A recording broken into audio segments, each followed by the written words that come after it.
Ranger Bill, warrior of the woodland, struggling against extreme odds, traveling dangerous trails, fighting the many enemies of nature. This is the job of the guardian of the forest, Ranger Bill. Pouring rain, freezing cold, blistering heat, snow, floods, bears, rattlesnakes, mountain lions. Yes, all this in exchange for the satisfaction and pride of a job well done.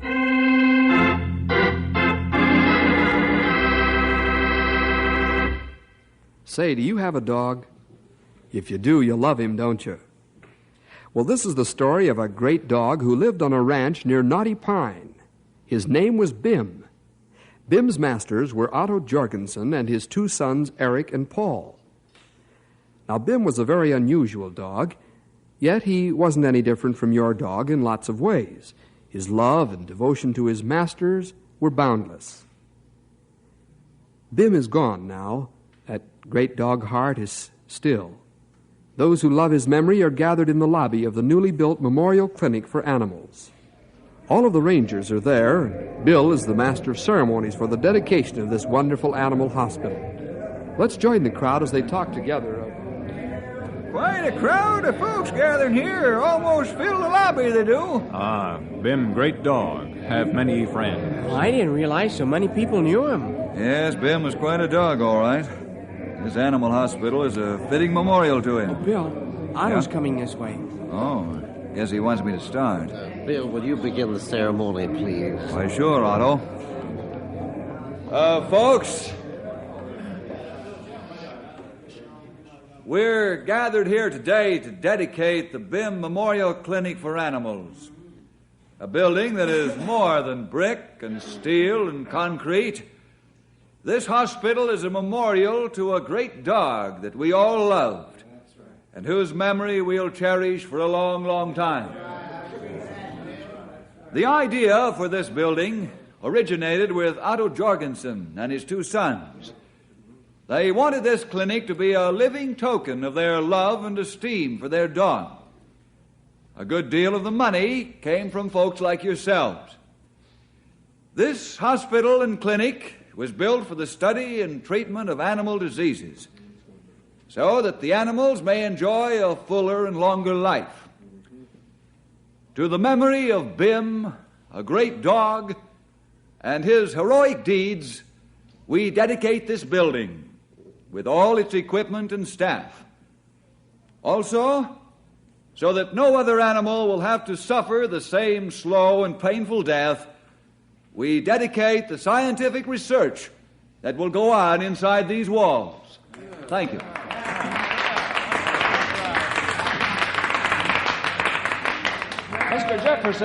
Mr. Jefferson, may I talk to you a minute? Why, sure. What's on your mind? Oh, I'm Ed Sloan. I'm a writer for Bencroft Newspapers and Dog Lovers Magazine. I see. We've a combined circulation of 500,000. I'd like to write the story of Bim's life, if I may. And I gather you're the one I ought to see. Well, I'm sorry, Mr. Sloan, but that's not within my authority. You'll have to talk to Otto Jorgensen and his two sons. Perhaps they'll help you. I understand.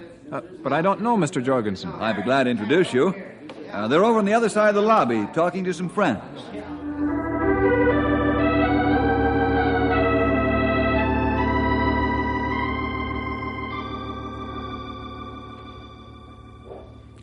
Well, Mr. Sloan, I don't know how well I can tell this story, but maybe Bill can help me out in a few places. First thing, I ought to say I wasn't too sold on Bim at first. Oh, why not, Mr. Jorgensen? Well, I'd always set my heart on owning a pedigree dog. Bim was just a gangly puppy. Good blood, but a mixture. Bim actually was rather a badly put-together mass of fur, big paws, and powerful body. I never thought he'd amount to much, to tell you the truth. How wrong I was. I'll never forget one day when Bim was about 6 months old. Paul and Eric was playing with Bim on the front lawn. Come on, sing it, Bim. Get Eric. Come on, pull his ears off. Atta boy, come on, tease him around. Come on, pull his ears off. Atta boy, come on, let's go. Eric, Paul, what in the name of common sense are you doing, playing with that hound on the front lawn? Jed, that is, What's got into you boys? Look at that lawn. And look at my flower beds. You let that mutt run around in my prize flowers. I'm sorry, Dad. It's our fault. Ever since you've had that pooch, things ain't been the same around here. Well, I'm going to get rid of him. Oh, no, Dad, please. Don't make us get rid of Bim. Oh, all right. One more chance.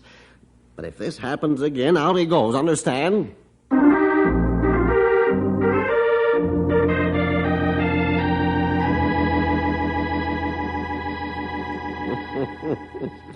I was very angry at the time, but I saw no reason to change my opinion about Bim. But as time went on, gradually he grew out of the awkward stage. At 9 months, he began to show signs of becoming a powerful dog who could run like the wind. I was pleased, but I still didn't think he'd be much more than a pet for the boys. And I really didn't intend to make good my threat of throwing him out. I knew it would break the boy's heart. He was their dog. Well, the first in a series of outstanding acts of bravery and heroism occurred when Bim was 10 months old. Eric and Paul got the habit of taking Bim out on the range with them every spare moment they could find. Let's see if we can find any more of those swell-colored rocks, Paul. Okay, that's a good idea, Eric. What kind of rocks did Dad call them? I don't know. Something like Quartz. Yeah, that's it. Hey, let's head for that ridge over there, huh? Okay, I'll race you. All right. Come on, Skeeter. Dig in, boy. Let's go. Come on.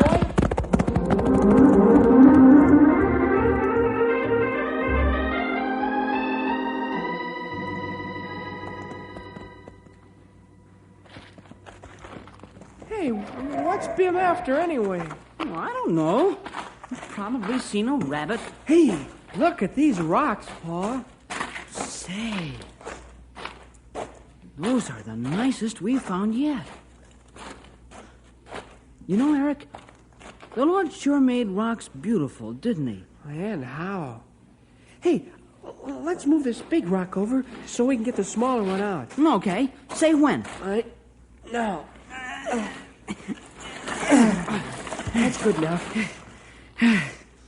Now, let's get those... Don't move, Paul. That rattler will strike just as quick as we move a muscle. Yeah, you said it. Look at the size of him. Where did he come from? I don't know. He must have come out from behind the other big rock when we moved the smaller one. Eric, looks like we're going to have to stand here all day. That's better than getting bit. He hasn't coiled yet. Maybe he'll go away. Oh, yeah. He's crawling right at us. What'll we do? Hey, Paul, look. The rattler's not after us. He sees something. It's Bim. The rattler sees Bim. They're going to fight. Hey, let's get back. Get Kill going. it, Bim. Kill it. Just hope that snake isn't bite our dog. Oh, I never thought of that. He hasn't got Bim yet. Come on, Bim. Get him. Look. He's got him. Hey, Bim's killed the rattler. Come here, boy. Oh, boy. Good boy, Bim. Good boy. Bim. Atta boy. Boy, oh, boy. Hey, we've got to get home and tell Dad about Boy, you this. said it. Now maybe Dad will believe it. Bim's a real good dog.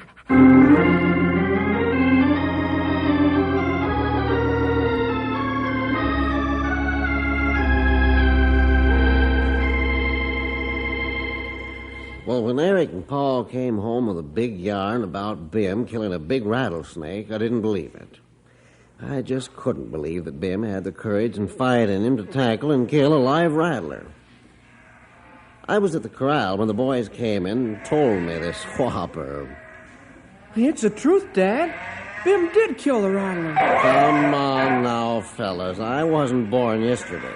How could Bim kill a big rattler? Especially one as big as you say it was. We can prove it, Dad. All right, how? We'll show him to you. We tied a rope to the rattler's tail and dragged him here. Well, this I gotta see him. Come on over to the horse barn, Dad. The rattler's outside on the ground. Okay, let's go.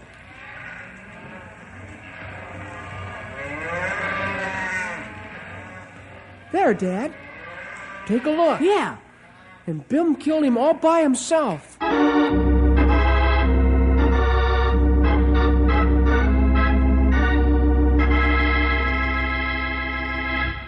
Well, the boys had me where they wanted me. I examined the dead snake and could easily see where Bim's teeth had done their job right in back of the head. I was still pretty pig-headed about it all. I told the boys that Bim's killing the rattler was an isolated incident, and he'd probably never do one thing else that was worthwhile. You say that was the first big incident in Bim's life, Mr. Jorgensen? Yes, it was, Mr. Sloan. The second incident followed 6 months later. Winter was close by, and I'd sent Paul out to round up some wild cattle. By wild cattle, I mean the cattle that leave the herd and shift for themselves during the grazing season. Let's go up this canyon, Bim. Come on, boy. Yeah, there's a couple of wild ones, Bim. Let's get behind them and drive them out of there. Hiya, come on there. Come on, Skeeter. We can't let that maverick get away. It'll freeze out here this winter. Hiya, come on. Ah! Oh!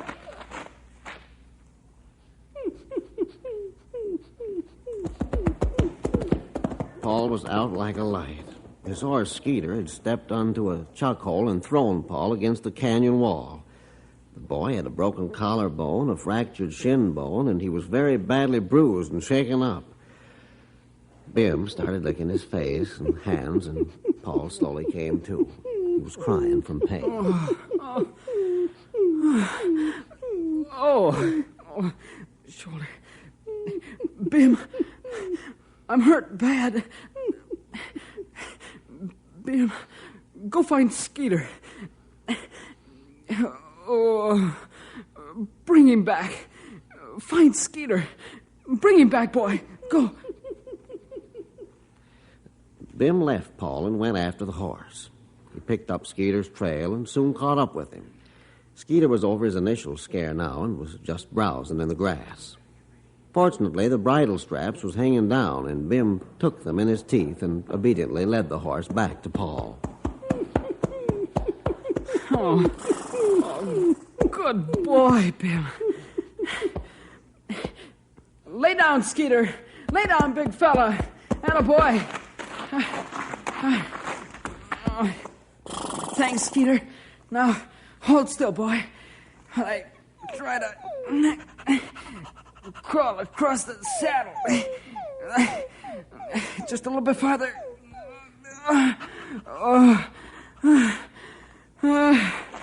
I made it. Up, Skeeter boy. Up. Oh!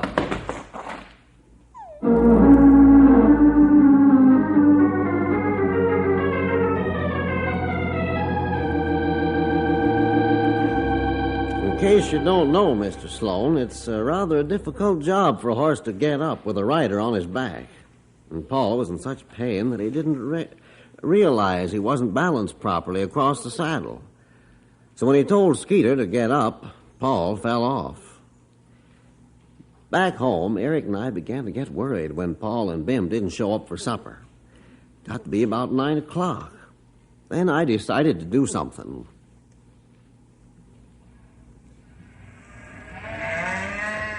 Dad, what could have happened to him? I don't know, Eric, but I'm going to find out. Well, I'm glad Bim's with him anyway. What good will Bim do if Paul's in serious trouble? Don't talk that way, Dad. Bim's real special when you need him. Sure, You'll sure, see. son. You saddle up the horses. I'm going to call Bill Jefferson.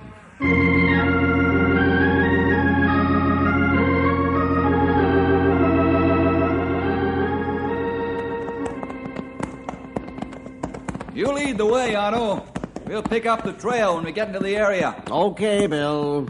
If Grey Wolf and Stumpy can't find him, we can always get bloodhounds. Yep. Come on, Storm. Get up. Here you go, boy. Come on.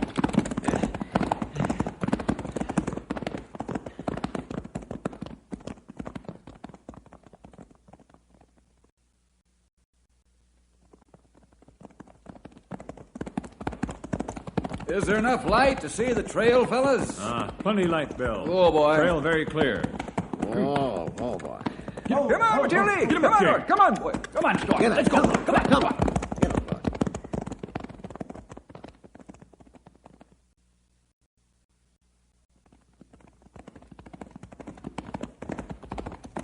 Say, let's hold it up here. Whoa, Matilda. Whoa, Storm. Whoa. Well, the sign's kind of messed up here, isn't it? Can you make it out? Is this where they had the trouble? What's it say, Grey Wolf?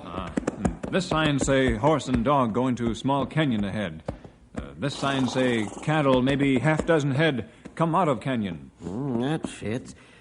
Paul and Ben was rounding up wild cattle. Now, over here, it says that horse come out again. And the dog come out. Did they go back, or were they chasing the cattle? Over here, Otto, Bill. What'd you find, Grey Wolf? See something different? Look here. Dog walk in front of horse. They go back in canyon. I say dog lead horse back into canyon. Well, I'll buy that, sonny. That means Paul and Bim are in that canyon, unless I missed my guess. You agree, Grey Wolf? Stumpy right. Then let's get into that canyon.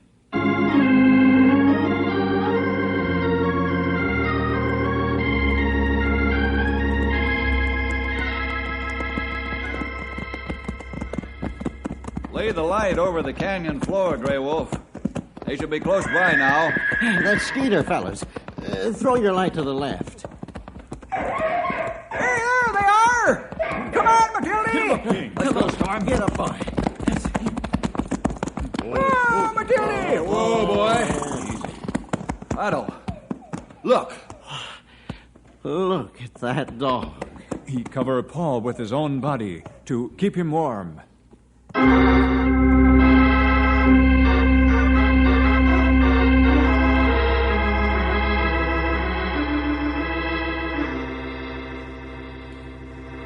Afterward, Paul told us the whole story. Then I knew I had been wrong and the boys were right. We had a great dog in him, so I asked the boys to forgive me. From that time on, Bim and the boys and I became an inseparable foursome. Then the day came when the catastrophe at Pearl Harbor plunged us into World War II, and the boys came to me with a request. Dad? Dad, we've been reading in the papers how the armed services need dogs. That's right, Dad, and, well, we'd like to send Bim. You want to send Bim to war? Sure. We're too young to enlist ourselves, so... And we want to do our part to help win the war. Are you absolutely sure you want to do this, boys? Yep. We thought about it a lot. You will realize, of course, that Bim might be killed in action. We've thought about that too, Dad, and... Yes? Well, a lot of soldiers might get killed, but then they might not, too. That's right. Bim's really tough, Dad. We're sure he'll take care of himself.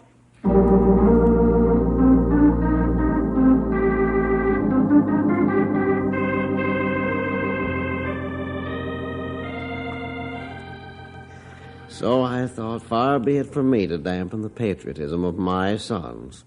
I was proud of both of them the next morning when we walked into the recruiting station for the Marine Corps in Knotty Pine. In no time at all, Bim was in the service of our country. We said goodbye to Bim, and I'm not ashamed to say that, just like the boys, tears was rolling down my cheeks. Bill, you take over the story from here, will you? I think you can tell about Bim's war record better than I can. All right, Otto. I sure appreciate your helping me, Mr. Jefferson. I don't want to leave a thing out of Bim's life. Well, it so happened, Mr. Sloan, that I was with the 3rd Marines in Bougainville, same as Bim. I got the story firsthand from the fellas that had Bim with them. It was pretty rough going. A company of the 1st Battalion was trying to flank the enemy, and they weren't having much success because they were pinned down by a Japanese machine gun nest set up in a pillbox, which the artillery just couldn't get. Captain, we won't move another inch until we knock out that pillbox. I'm well aware of that, Sergeant. Gotta be patient for a while. If we try to rush, we'll lose a lot of men. But, sir, it's the only way we'll ever get past them. The artillery and the mortar shells bounce off that thing like water off a duck's back. I know. That's why I've sent for Bim. Oh? Hey, Bim will get him out of there if anything will. And believe me, they'll think of screaming Mimi at him if Bim ever gets into that pillbox. Hey, here comes the corporal now with Bim. Well, that's fine. Corporal Ludowski reporting. Good, Corporal. Bim, how are you, boy? I hope this isn't too risky, sir. I wouldn't want Bim to get it. Corporal, please don't get the idea that these dogs are out here for us to use, or we don't want to send in men. We use them only where they can be used to better advantage than men, see? They're not cannon fodder, understand? Yes, sir. Now look, you see the fire lane from here? Oh, yeah. Yes, sir, I do. Send Bim up the left side. We'll give him covering fire until he jumps for the window. Yeah. Then we'll cease fire and rush the pillbox.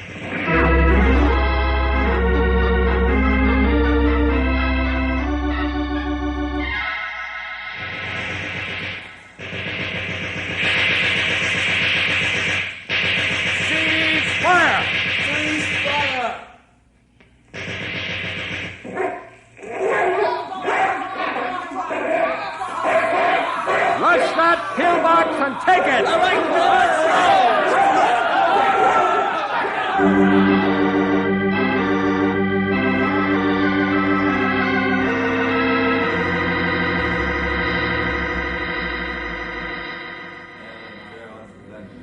Prisoners are on their way back to the stockade, sir. Very good, Sergeant. How's Bim? He's wounded, sir. What? Why didn't you tell me?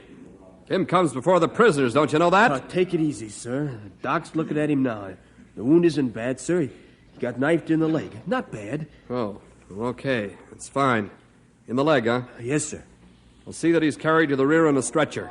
That's an order, Sergeant. Yes, sir. It'll be done, sir. Even if I have to carry him myself.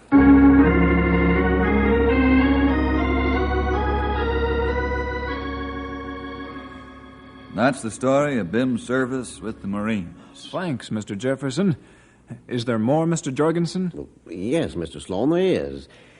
We received a telegram from the War Department saying that Bim had been wounded, though not seriously. Uncle Sam was sending him home. They also said that Bim would receive the Purple Heart. Bim recovered the full use of his leg, and in about 6 months, you'd never know he'd been wounded. I'll say you could, Mr. Sloan. He was as fast as he ever was. But he sure grew up, though, while he was away. Seemed quieter, more serious. That's right. Well, one day, a year after Bim came back from the war, I was dragging our road. We have a private road that leads from the highway to the house and barns. I had the tractor hitched to a weighted drag, and I was trying to even out the rough spots. I was alone. That is, except for Bim. He was playing around nearby somewhere. Well, I don't know exactly what happened to this day. All I knew was that suddenly the tractor overturned and I was pinned under it.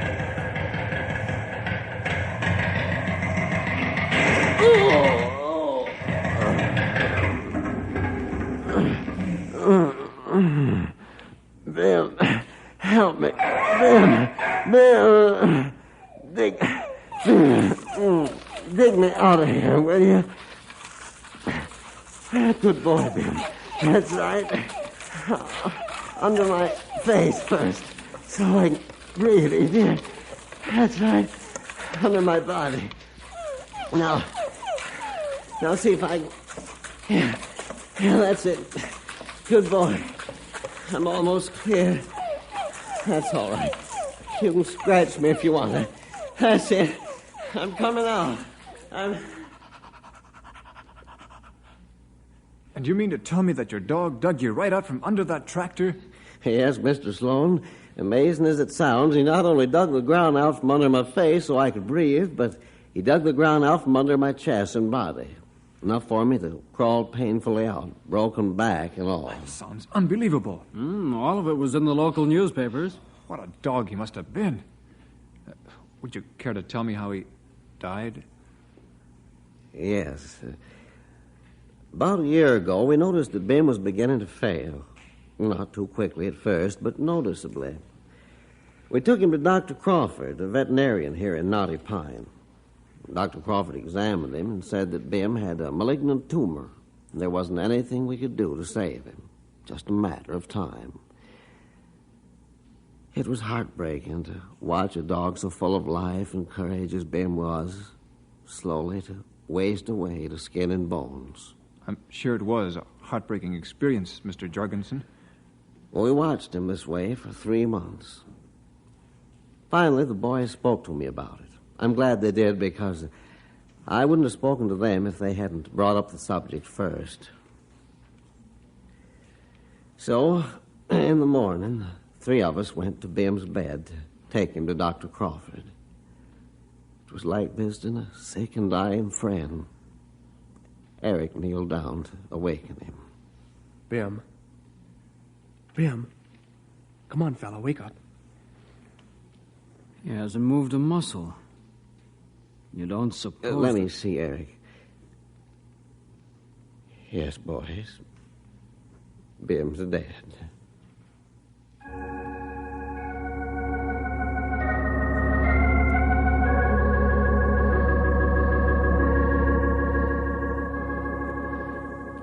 We were glad we didn't have to take him to Dr. Crawford, though all of us were broken-hearted that we'd lost him. The men at the Knotty Pine Legion post were only too happy to give Bim a military funeral, and we buried him in our front yard.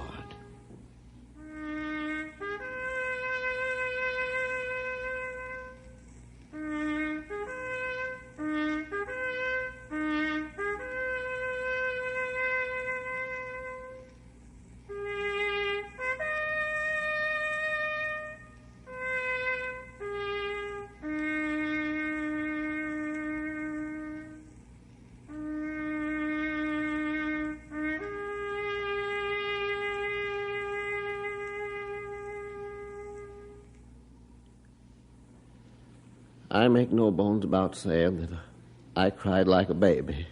Here was a dog that had given us all he had, and when he needed our help, there wasn't a thing we could do except watch him die. Several months passed by, and I talked to Dr. Crawford. I offered to contribute a sum of money for an animal clinic and hospital if he would head it up.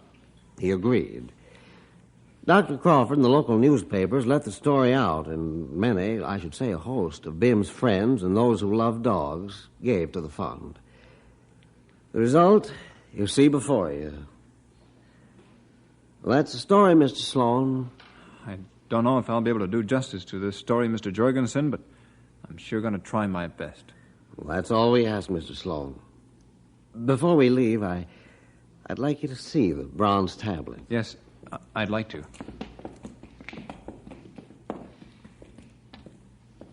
Read it, will you, Bill? In loving memory of our dog Bim, he loved and asked no love in return. He knew no selfishness except to duty. He knew no fear except that he hadn't done enough. He gave all he had and asked no recompense. This tablet is inscribed for all to read, realizing that Bim lived as we should live. The Jorgensens.